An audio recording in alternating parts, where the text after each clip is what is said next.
కవలలు కనిపిస్తే చాలు కన్ఫ్యూజ్ అవటం ఖాయం. తెలుగులో ఎన్నో డబుల్ యాక్షన్ మూవీస్ మనం చూసాం. లేటెస్ట్ గా ఖైదీ 150 మూవీ కూడా డబుల్ యాక్షన్.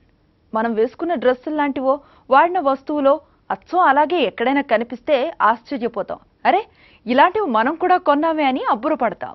పుట్టిన బిడ్డను చూసి తల్లిలా ఉన్నాడా తండ్రిలా ఉన్నాడా అని ముచ్చట పడతాం. కానీ అచ్చుగుద్దినట్లు ఇద్దరూ ఒకేలా ఉంటే అది వారికే కాక ఊరందరికీ కూడా ఆశ్చర్యకరం.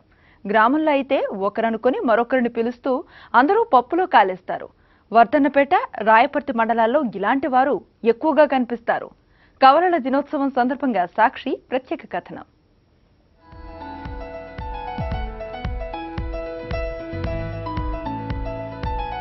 వరంగల్ రూరల్ జిల్లా వర్ధన్నపేట మండలం కేంద్రంతో పాటు చుట్టుపక్కల గ్రామాల్లో కవల పిల్లలు ఎక్కువ సంఖ్యలో కనిపిస్తారు.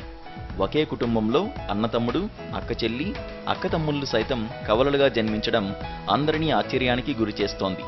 వారి రూపం అద్వితీయం, కవలల స్వభావం ఆసక్తికరం. వారిని చూసిన వారికి ముచ్చటగా కనిపిస్తారు. ఒక్కోసారి సొంత కుటుంబ సభ్యులే వీరిలో ఎవరో వారు చెప్పేదాకా తెలియదు. కొంతమంది తల్లిదండ్రులు చిన్ననాటి నుండే ఒకే రకమైన దుస్తులు వేస్తుండటంతో అందరూ కూడా గుర్తుపట్టడానికి వీలు లేకుండా ఉంటుంది. వర్ధన్నపేట, ఇల్లంద, కట్ర్యాల గ్రామాలకు చెందిన తాటికాయల మనెమ్మ, ఎల్లయ్య దంపతులకు 2 కుమారులు రాజు, రమేష్లు. 1988వ సంవత్సరంలో జన్మించారు. వీరి రుచులు, అభిరుచులు ఒకేలా ఉంటాయి. వీరిని చిన్నప్పటి నుంచి తల్లిదండ్రులు ఒకేలా పెంచారని చెప్తున్నారు. డిగ్రీ పూర్తి చేశారు. వీరిలో ఒకరైన రమేష్ ప్రస్తుతం కట్ర్యాల గ్రామ కారోబారుగా పనిచేస్తున్నారు. ఎన్నోసార్లు గ్రామ పంచాయతీ విషయాలపై రమేష్కు బదులు రాజుని అడిగి కన్ఫ్యూజ్ అయ్యేవాళ్లమంటున్నారు గ్రామస్తులు. ఇల్లంద గ్రామంలో దాదాపు 7 దంపతులకు ట్విన్స్ జన్మించారు. ఎంతో గారాబంగా పిల్లలను పెంచుతున్నామని పేరెంట్స్ అంటున్నారు. వారి డ్రెస్సింగ్ పై ఎక్కువ శ్రద్ధ చూపుతారట. చుట్టుపక్కల వారు కూడా తికమక పడుతూ ఉంటే తల్లిదండ్రులు సంతోషం వ్యక్తం చేస్తుంటారు. ఆడపిల్లలు పుట్టినప్పటికీ కవల పిల్లలు కావడంతో ఇద్దరినీ లక్ష్మీదేవిలా చూసుకుంటూ ముచ్చటపడుతున్నామని బత్తిని కుమారస్వామి అంటున్నారు.